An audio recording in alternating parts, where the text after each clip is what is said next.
Good afternoon, everybody. Welcome back to the penultimate team news live stream of the season. Game week 37, the deadline is like less than 2 hours away, so we're going to go through this a bit speedier than usual and probably just lead with the headlines. So we'll leave all the pleasantries. I know Neale's doing great. He's ready to give the team news. So we're just going to jump straight into it, which I think will start with Liverpool. I don't think this should really change anyone's plans, but Klopp did kind of say that Diogo Jota might very, very tiny chance be available for next week, didn't he?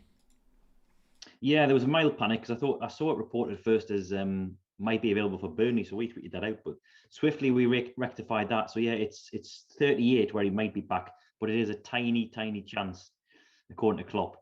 So I wouldn't be expecting it if you are thinking of holding on to him.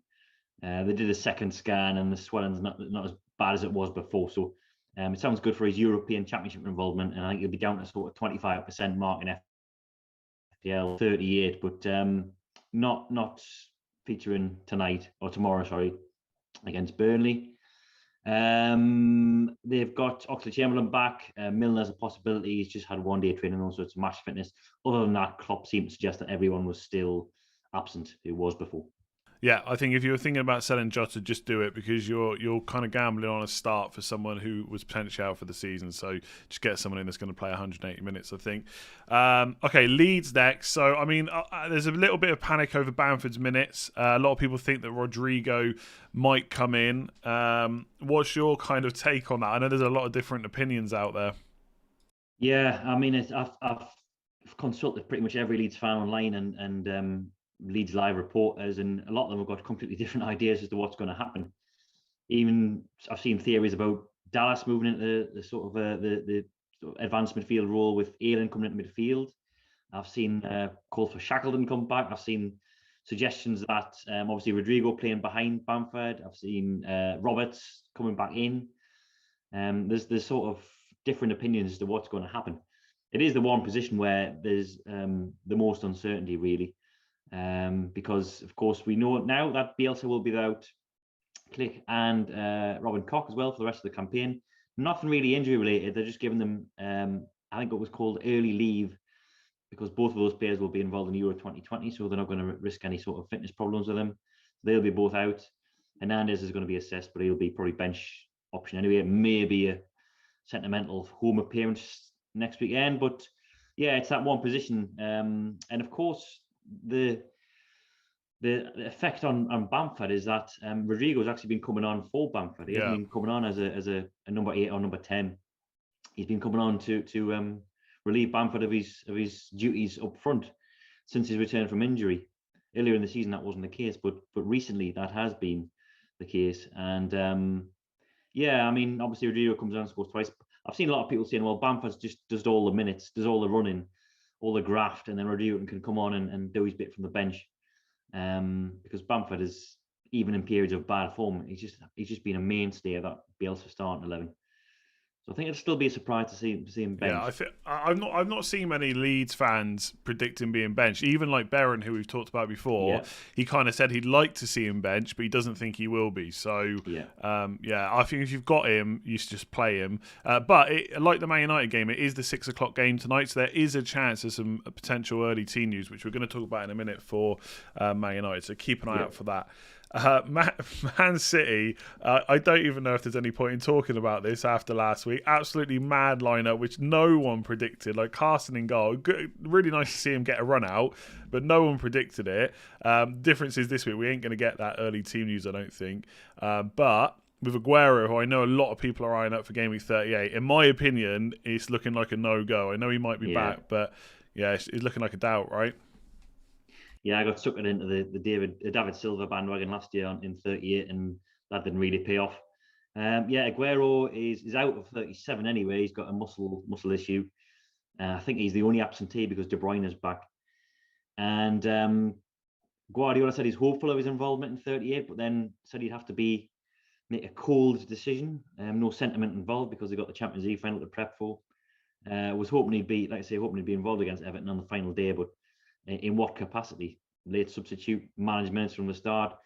It's too early to say at this point, but don't go early on him because he's out of the game week 37. And obviously, there must be some doubt about whether he'll come back in 38.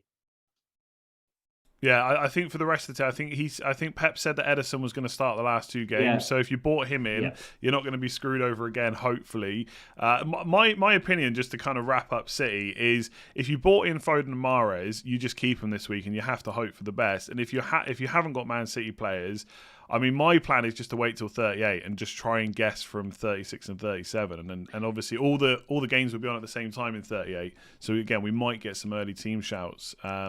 But otherwise, it's just impossible to call. I just don't say we thought we had his number, didn't we? During the Champions League quarters and semis. Yeah, like the fools we are. We did. We were able to guess it pretty accurately over when City were in Europe. Since then, or since they beat PSG, it's been carnage really, and I don't think many people saw this. And it's a chastening reminder that we can't second guess him on any given week. Is this the week to come back? I did see some great research from Anna Woodbury. Just have a look at her on Twitter about how previously in Champions League finals he's given these Barca players a lot of rest before the actual final.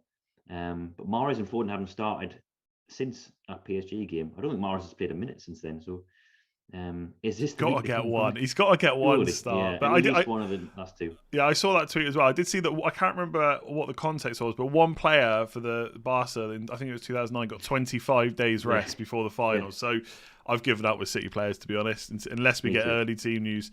Okay, Spurs, I think we can cover this one quite quickly. There's some speculation about whether Kane would start because of all that rubbish about him leaving. And Mason said he will. Surprise, surprise. The guy that never gets rested is going to play. And elsewhere, is it just Ben Davies still out? Ben Davies out. Sergio Aurier is back in training. He did say there was a couple of question marks about certain players. Oh, yes, Didn't name names, but then went on to discuss Gareth Bale. He was asked specifically about him, whether he could start again so soon after the Wolves match, because under Mourinho, he sort of famously didn't start 3 games in a week. And even Mason, as big a fan as he is of Bale, was pretty much echoing those remarks. He said he wasn't sure whether he's capable of starting 2 games in the space of 72 hours. And he did last, I think, 88 minutes against Wolves. Yeah, I was surprised to see that. Yeah, do not be surprised if there's a Lamella or a Lucas Moura in the team ahead of Bale. It remains to be seen. I mean, of course, Bale's probably got one eye on the Euros as well, and you think he'd start in 38. But yeah, going off Mason's comments, that's been enough for me to shuffle him out of the predicted 11 because you kind of got to pay attention to these things. I know it's a bit generic, right? And it's such a cliche, but I feel like he's a don't buy, don't sell now. If I had him, I wouldn't bother getting rid, but or probably not in most circumstances anyway. And if I didn't have him, I've considered him this week, but there's no way I would buy him now. It's just once a manager questions it, just puts too much doubt in my mind. Okay, Man United next. So lots of speculation about who might get 2 starts, who might only get 1. Obviously, Mason Greenwood's a key player this week that a lot of people are thinking of bringing in for Jota.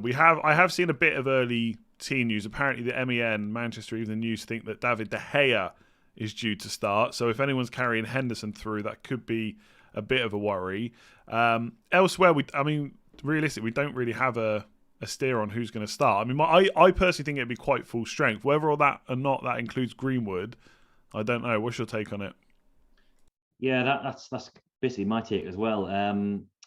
So if we try and, I don't know if Solskjaer is more easy to second guess than Pep, but if we think that Game Week 38 is going to be either minute management or complete rest for a lot of players because it falls 3 days before the Europa League final, then is Game Week 37 going to be full strength as a consequence?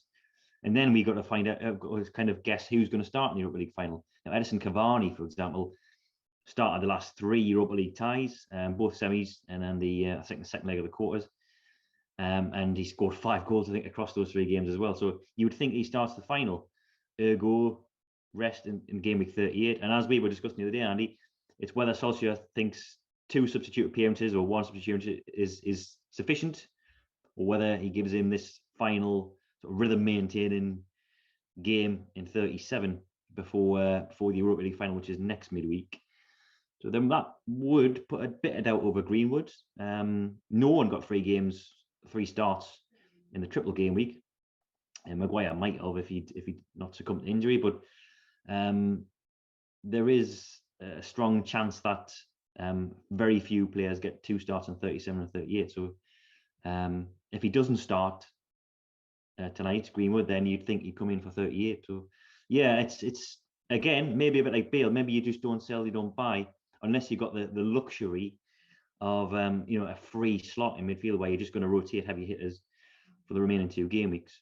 Or hopefully we get some early teams. Like what I would say is, if Greenwood does start tonight and we get a bit of a heads up on that, I do think he's probably one of the most likely players to play both 37 and 38. Yeah. I think Pogba's really the key. It's where does Solskjaer play Pogba? If he plays him alongside one of Fred or McTominay, then Greenwood definitely comes in. If he's not ready for that, and with Maguire out, I don't think it's going to happen. Then I just don't think Greenwood starts. I think Rashford gets the start instead. But it's really difficult to call. I really would today, if you can, just hold out as long as possible. It's a tough one because if he starts, he's really good. It's Fulham at home, right? Yeah. But if he doesn't, it's gonna hurt you. And he has said that Martial and Dan James, they're back, I think, right? So that's right. Yeah, 38. They might mentioned start. the Wolves game. Yeah, they mentioned the Wolves game as a possibility for them to start. So that's 2 wide options or centre forward options right there off the bat. So that's he's neither of them 2 will start the Europa League final. So that's some relief in the form of a second string player for 38. Yeah, but still doesn't help us for 37, of course. Yeah, no. Okay, let's quickly go on to Aston Villa. So Mings missed the last game, which I don't think we found out until after the deadline. And Grealish obviously did play, but he didn't start. Did he give any more of an indication of whether that would happen soon?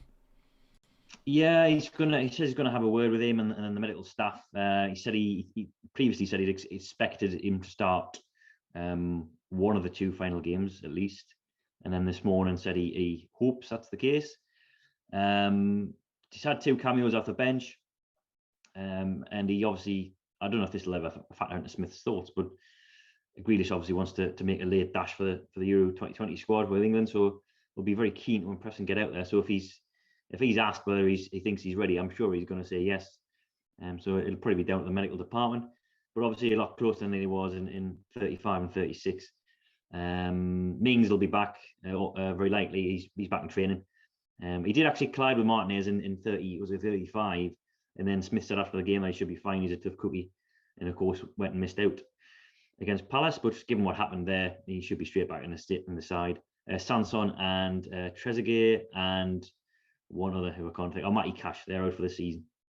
Good stuff. Okay, we'll do a couple of more where I think I can remember key players, and then we'll just rattle through the rest. So, Burnley, not necessarily for people looking to bring Burnley players in, but deciding on captaincy. It's quite close this week, I think, between Salah, Fernandes, and Kane. And Nick Pope's missed the last game or 2, I think. And Dice has gone with a classic for whether he's going to be back or not. Well, I kind of think he won't be. I don't know if they want to risk him now before potential Euros. What do you think? When Dice says touch and go, that is pretty much a guarantee that they're not going to play, which has been our experience in the past. And he said that the day of Pope. He had previously said that the final game of the season was the likelier one for him to recover. So we were expecting probably Peacock Fowl to be between the sticks again. And the other 4 who were out are still out. So Bardsley, Long, Brady, and like Stevens as well are all out. None of which will be of much concern to fancy managers. Just one little note, I think, on Dyche's comments about fatigue. Now, he's named an unchanged starting 11 last 4 game weeks, and many of those, of course, have played long before that as well. Chris Wood, I'm sure, will be in still a lot of teams. Now, he was brought off early last weekend, along with Vidra, along with Neale, and Dyche had been talking about fatigue. He did clarify today that he meant sort of mental fatigue, with the games coming thick and fast. So maybe that's a bit more reassurance, I think, if you were worried about Wood's minutes. But with the likes of Barnes and Rodriguez fit, minute management I think will happen in some capacity, whether that is in a benching or perhaps more likely as a second half substitute. Starting to think I need to switch my captaincy to Salah. I can have to decide that in the next few hours. I can't believe I'm going to say this, but one of the main teams we'll talk about is Newcastle, because Joe Willock is now this week's bandwagon. Everyone's looking to bring him in, apparently. I guess the key question is, because obviously he's been doing really well, is he guaranteed to play? Like, do you think he's just got to start the next 2 because he's been so good? I'm fairly confident because he had a succession of benches. And then, as a reward for his goals as a substitute, he's been thrust into the first team. So I'd be surprised, particularly when Bruce is trying to convince him to stay, on a permanent transfer. I'd be surprised if he was dropped out of the 11. In fact, this morning, Bruce was asked about the possibility of giving some of his fringe players more of a chance in the run-in, because of course there's just 2 dead rubbers to come. And he said that there's no room for sentiment, that he wants to achieve 45 points. That's his target. So I'm taking it from that he's going to go full strength against Sheffield United and Fulham. And that would include Willock, who's just been in excellent form, really. He's sort of threat from open play. I've seen he's had 18 shots since he come to Newcastle. All of them have been inside the box. He's that sort of late arriving central midfielder that we sort of missed in the Premier League for quite a while. But yeah, I'd be looking at him. I think if I had the luxury of a midfield transfer this week, and he's the one thing I should say is his conversion rate's ridiculous. He's not going to maintain. I think was it like 50%. And he's not very good at penalties either. He's not very good at penalties, yeah. So he's not going to score every week like he is now. But in Sheffield United and Fulham, he's facing 2 of the relegated teams. So there's worse end of season punts out there. Injury wise, pretty much the same. Wilson's out for the season. We knew that already. And I think it's just as you were. Fraser Hayden's probably not going to be back for the run-in. A central midfielder arriving late in the box. What you're trying to say is he's the new Lampard. I know that's what you're implying. Yeah, he's maybe even better. Who knows? Okay, one more team, and then we'll just rattle through. So I think a lot of people were asking the chat about Chelsea. Is there any major news for Chelsea? I mean, I guess the lineup is one of the key questions, but they've got a lot to play for. And Tuchel even mentioned the FA Cup. I think people are misquoting exactly what he said, but he did say the priority is top 4. So it's got to be pretty much full strength. I guess what that front 3 is when it's full strength is up for question, right? I think we can be sure Mount's going to be one of them, because he's become such a mainstay under Tuchel. I mean, he's had the odd benching, but it's generally in the easier home fixtures. And given what happened against Arsenal, when he did rotate and then lamented it after the match, I think that might have been a bit of a reminder to him that can't rest on his laurels really with some of the sort of squad players like Zuma and Alonso. So we'll expect a few of the other names back. Maybe Chilwell back in. Mendy will be back in, I'm pretty sure. Tuchel had said that Kepa as his cup goalkeeper, but had said that Mendy was his number 1, and that remains the case. So Havertz and Pulisic could be back. They were benched at the weekend. Clean bill of health, I think, as far as we know. Kovacic and Christensen were past fit ahead of the cup final, but weren't in the squad. But then Tuchel had been talking about the fact they've just got a surplus of players. He's talking about Tammy Abraham not being involved as well. We've just got so many squad members now that some players are just going to miss out. You won't. I doubt you'll see the likes of Gilmore and Zuma and Kepa for this one. But obviously that still leaves a lot of room for rotation. Yeah, for sure. It'd be interesting to see next season where Tammy goes, if he goes anywhere, but that's a whole different discussion. Do you want to rattle through the rest? I mean, there are still like 10 odd teams to go, but I don't think there's any major news that I've forgotten. No, I'll just do an alphabetical one through, try and get off as quickly as I can. Arsenal, Louise is out. Xhaka will be assessed. I think they're the only 2 names that Arteta mentioned, so which may imply that Bellerin's fine. Brighton, Duncan Maupay is still suspended. Maupay is going to be out for the season, by the way. He's had an additional 1-game ban added to his 2 match, so he's going to be out for the duration. Veltman and Propper are still out, injured, along with March and Lamptey.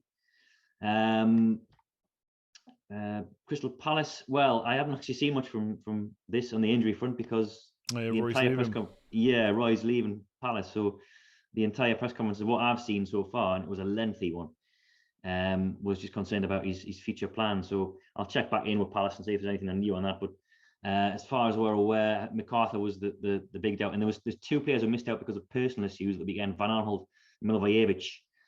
Klein was ill as well; he missed out. Just really quickly, actually. Yeah. So I just remember in the chat, Guaita was obviously benched. Did he mention anything about that after the last game? I'm assuming that's not going to keep happening, right? He did, yeah. He said Guaita was his number 1. Okay. And there was a quote he gave to Sky Sports after the game where he said that Butland was due at least a start, I think, which at least implies more than 1, of course. But then did say after the game that he wasn't in the habit of rotating or handing out sort of end of season starter willy-nilly. So maybe Guaita comes back in for this. As I mentioned previously on the site, I think he hadn't been benched in any of the sort of previous dead rubbers under Hodgson. I think the only benching he'd had since his debut and taking away injuries and things like that was when he was benched against Burnley, and that was because of Hennessy's aerial height, his ability to collect crosses. So hopefully he'll come back in for this if you're a quiet owner. But who knows what kind of on the beach mentality Roy's in after he's handed his notice. Do whatever the hell he wants now. Yeah, he's just given up. Kyle Mitchell in goal. Everton, full bill of health apart from Gabamin, so that means Mina and King are back. Fulham, Kearney and Congolo out for the season. This game will come too soon for Robinson as well. Leeds we've covered. Yes, we mentioned injuries, I think, didn't we? Leicester, Johnny Evans is out. May return for 38, but he's out along with the likes of Barnes and Justin. They were like the longer term ones. Newcastle we've done. Sheffield United. Heckenbottom said he got 7 or 8 injuries, so we're just assuming it's the same as before. He said any changes they're going to be making will be from the bench, which again implies that a very similar start 11. And why wouldn't they? Of course, they just beaten Everton. Was talked about Jefferson as well, the young teenage forward, that he would have no problems physically of being capable to play. So maybe he gets another start up front. Southampton, Bertrand, Smallbone out, but Bednarak is back from an ankle problem, and a possibility as well. He's been back training. He's got an opportunity to play apparently. Spurs we've covered, I think. Yeah, West Brom. I haven't heard much from Allardyce. He gave a press conference after the Liverpool game, and there was nothing since then. So we know that Snodgrass and Ivanovic are out, but he had been talking about handing the likes of Dean Garner and Robson Carney with start, because these players will probably be with him if he stays in the Championship next season, whereas loanees like Diagne and Maitland-Niles won't be. So maybe we'll see more of those type of players feature. West Ham, Lanzini, he's still a problem according to Moyes. He's otherwise reported a clean bill of health. I'm not sure if that includes Masuaku or not. Again, I'll cite an ex-West Ham employee. I think he said he was out for the season along with Lanzini. So I think they're the only 2 names that we know about from an injury perspective. Wolves, this is quite an interesting note to end on, actually. So longer term ones, Neto obviously out. Johnny Podence is going to be out until August. Otasowie, no mention of him. He had a knock. Raul Jimenez is seeing a consultant today as we speak. As Nuno was speaking in his press conference, and is waiting on clearance. So he's been back in training for ages, a couple of months. Obviously doing a lot of non-contact stuff at first, and then wearing his Petr Cech style cap. And then he left open the possibility of even featuring in 37. So they're travelling down to Everton tonight, I think at 5 o'clock. And basically they'll be waiting on a last minute call from the Docks to see whether Jimenez can be involved. I mean, Nuno was still preaching patience with Jimenez in terms of fitness and things like that, but could see him involved in a matchday squad, which would be lovely. Yeah, that'd be good. Yeah, who knows? Maybe even a start in 38. We'll see how it goes. Fingers crossed. All right, well, we'll leave it there. A bit of a quicker one, just because obviously the deadline's so close. We need people to be able to watch this. People asking about Man City lineups. Foden to start, possibly. You can go. But we talked about Man City right at the start. So yeah, give it a like if you enjoy it, and hit subscribe if you're new around here. We will be back on Friday, I think, for the last team news for Game Week 38. Hopefully we'll have a bit more info about. Sometimes managers give stuff away in the press conferences for Game Week 38, so you never know. And we'll be back to talk about how we don't know what Man City are going to line up in Game Week 38. Neale, thank you for joining me. My pleasure. See you soon, Andy. Good luck, everyone. And if you want a bit more content tonight at 6 or just before 6 o'clock till 8 o'clock, I will be on the channel doing Man United and Leeds watch along with Seb and Chris as well. I'll leave you on that note. Good luck with your transfers, and I'll see you soon.